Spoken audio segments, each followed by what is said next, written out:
friends, thanks for joining me today. It's Fun Fold Friday and we are up to volume 12, I believe. Wow, can you believe that? Volume 12. So I've shown you 11 Fun Fold cards already, and this is going to be our 12th one. So have you been saving them like I have?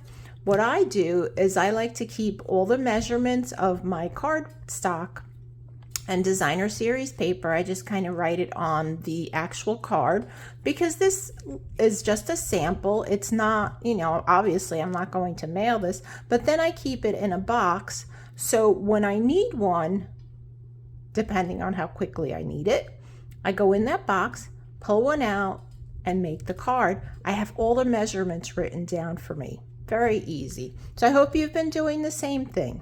So this card is actually called a Hinged Flap Fun Fold card.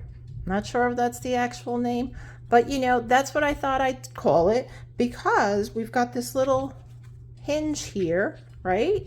And then this is the flap I call. So hinge flap, right? Got it? Okay. Anyway, so that's what I'm calling it. Hinged Flap Fun Fold card.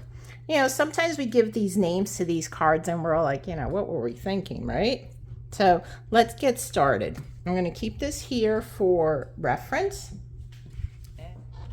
So we have our card base, which measures 8.5 by 5.5. First, I want to navigate my blade out of the way because I want to score this at 4 1/4. So it's basically you're scoring like you normally would a regular card. Nothing different about that. So we'll score that. Then I'm going to slide this to the side and we're going to cut off 1 1/2 inches. And I just thought this was easier than pulling it out and, flipping it around. So 1 1/2 inches we're going to cut off, right? Okay, so now you're left with this card base, and that should measure 4 1/4 inches, which it does. Right, so let's just measure this to make sure. 4 1/4 inches. Okay, good.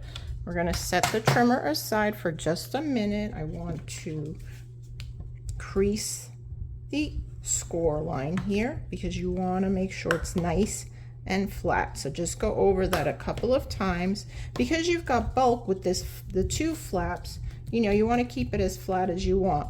Although you can also either do like some sort of string, here, and then just tuck that underneath, or depending if you put when you're decorating it, if you're putting some sort of die cut, you can just kind of slide that underneath, if that bothers you. Otherwise you can just leave it just like this. But there's so many things that you can do with this, like as far as decorating it goes, and really make it pretty. And I will be showing that in a few weeks, how I made my card so I can actually send it to somebody. Okay, so we've got our 1 1/2 inch piece here by 5 1/2 inches, just making sure. Okay, I'm going to bring my trimmer back in, and I want to score this also at 4 1/4 inches. Okay, so we're going to do this. So I've got this on the 5 1/2 inch side. I've got my cutting blade out of the way. Bring that down because I don't want to cut. And I have my lighter colored blade, which is the scoring blade, and we're going to score that at 4 1/4.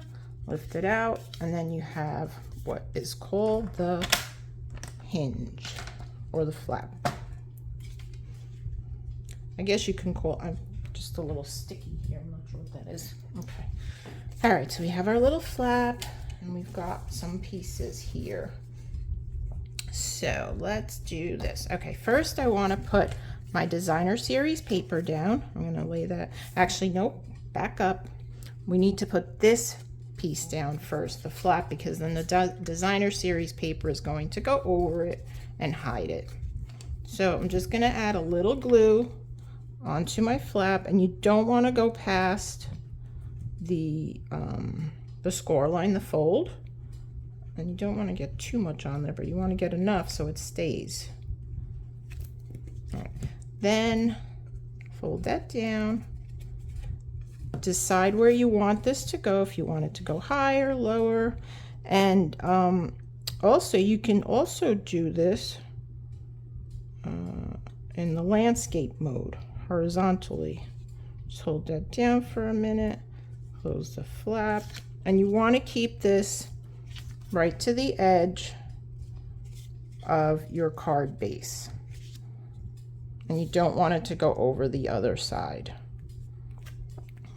Hold that down for just a minute, and there you go. You got your mechanism already.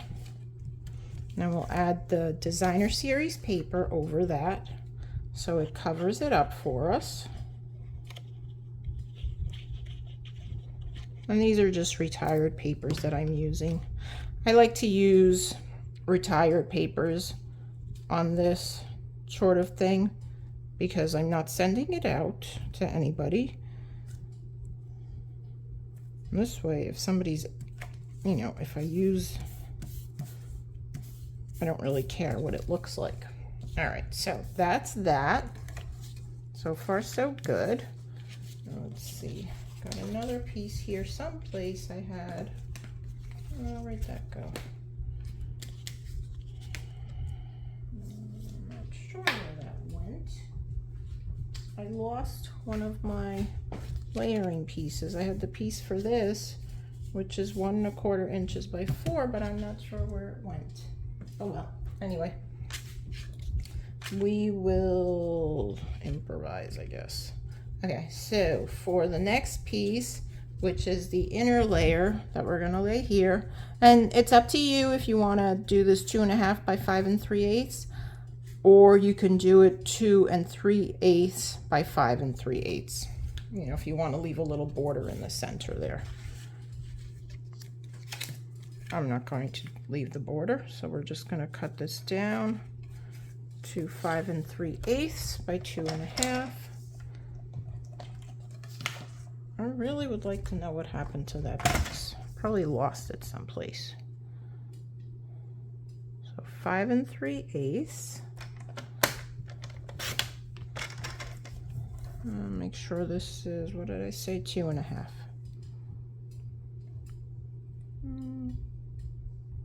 That can't be 2 1/2. This is like 2 1/4 inches. I must have this written down incorrectly. I did something wrong. It fits here, yet it's too small over there. Where's the ruler? Okay, so let's see. So we know this piece here is 2 1/4 inches. What's this piece? This piece is 1 and looks like 1 7/8.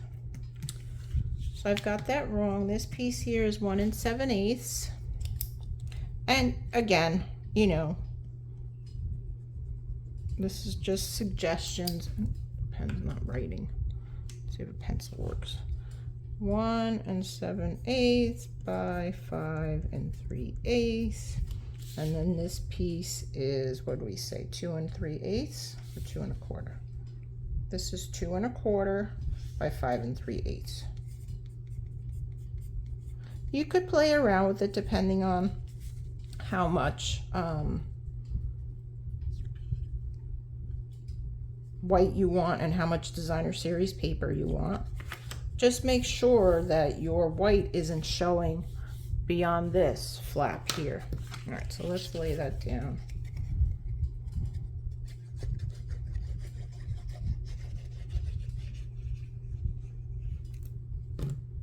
I'm going to butt this right up to the designer paper. What I'm looking for is that they line up at the top and the bottom. Press that down. That. Okay, then our outer piece, and on my sample I added a piece of designer series paper which measures 2 1/2 by 5 3/8, and then I layered a piece of a basic white. We'll pretend it's basic white, 2 3/8 by 5 1/4.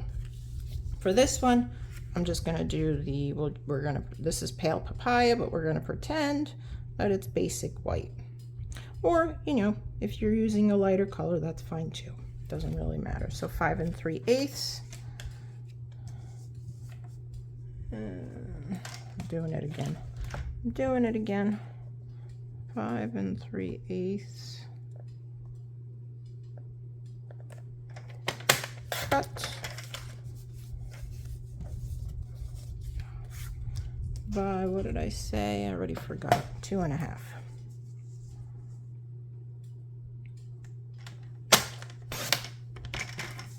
All right.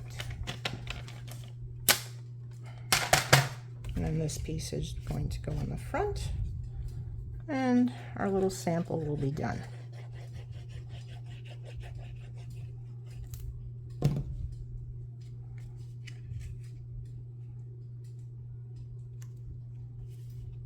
Again, make sure that they line up top and bottom, that they're even.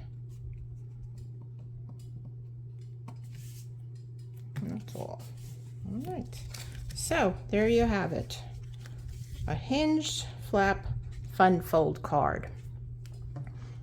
I'll leave that up there if you'd like to take a screenshot of that. You can do that.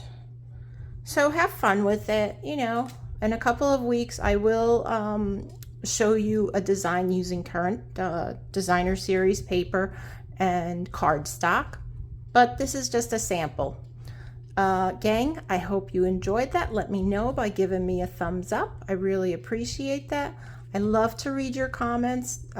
Leave me a comment. Let me know what you've been enjoying about my fun folds. If there's a fun fold out there that you saw and I might have missed, let me know about that. I'd love to do that. You can leave that in the comments. And if you haven't signed up for my YouTube channel, then please consider signing up. I really would love to have you.